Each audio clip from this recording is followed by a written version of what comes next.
दोस्तों अभी कुछ दिन पहले मेरे पास 48 साल के एक मरीज आए। उनके हाथों में विटामिन B12 की रिपोर्ट्स थी और उनका कहना था, डॉक्टर साहब मैं पिछले 3 महीनों से विटामिन B12 की गोलियां खा रहा हूं और इंजेक्शन भी लगवा चुका हूं, लेकिन कमजोरी अभी भी वैसी ही है। दोस्तों ये सवाल सिर्फ उस मरीज का नहीं है, हजारों लोग विटामिन B12 की गोली खाना शुरू कर देते हैं ये सोच कर कि कुछ दिनों में हमारे शरीर की सारी थकान, कमजोरी और झंझनाहट खत्म हो जाएगी, लेकिन कई बार ऐसा नहीं होता है।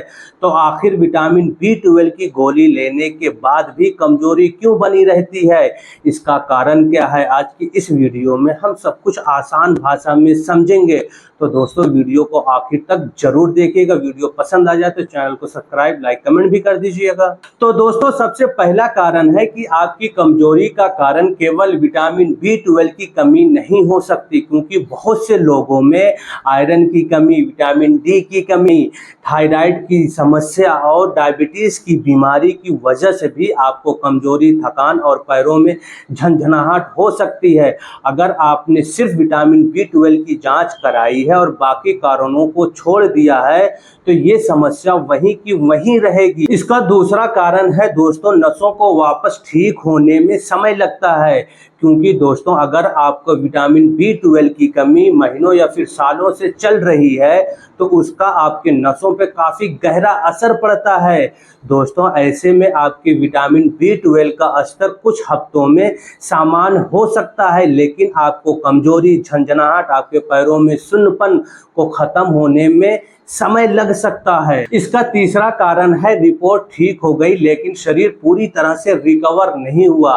दोस्तों बहुत से लोग रिपोर्ट में अपनी B12 की नॉर्मल रेंज देखकर बहुत खुश हो जाते हैं, लेकिन शरीर की रिकवरी सिर्फ नंबर से तय नहीं होती है।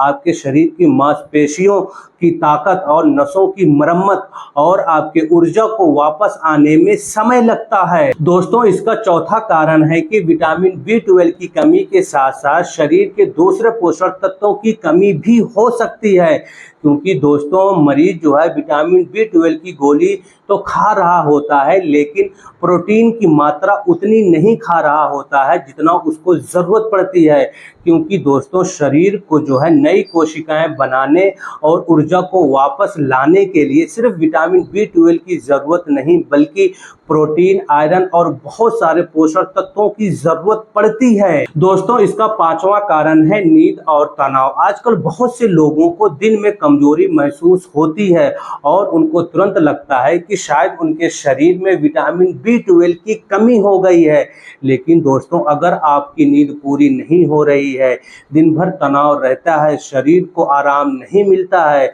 तो विटामिन B12 नॉर्मल रहने के बावजूद भी आपके शरीर में कमजोरी बनी रहेगी। दोस्तों आप लोग मेरी इस बात को याद रखें, जैसे बहुत से लोग विटामिन B12 की गोली खाना शुरू कर देते हैं और अपनी हर कमजोरी का कारण विटामिन B12 की कमी को मान लेते हैं, लेकिन अगर आप कई महीनों से, कई सालों से विटामिन की गोलियां खा रहे हैं फिर भी आपकी वो समस्या कम नहीं हो रही है, तो दोस्तों उन कारणों की जांच दोबारा फिर से कराना जरूरी है। दोस्तों आप लोग इस बात को याद रखें, विटामिन B12 कोई जादुई दवा नहीं है। अगर आपकी कमजोरी का असल कारण आप विटामिन B12 की कमी है तो सही इलाज से आपको फायदा जरूर मिलेगा, लेकिन आपकी कमजोरी के पीछे कोई और कारण चिपका हुआ है तो सिर्फ विटामिन B12 खाने से सारी समस्याएं खत्म नहीं होंगी। तो दोस्तों क्या आप भी विटामिन B12 की गोली ले रहे हैं और समस्या बनी हुई है? तो आप कमेंट में मुझे जरूर बताएं कि आपकी उम्र क्या है और ये समस्या कितने सालों से बनी हुई है।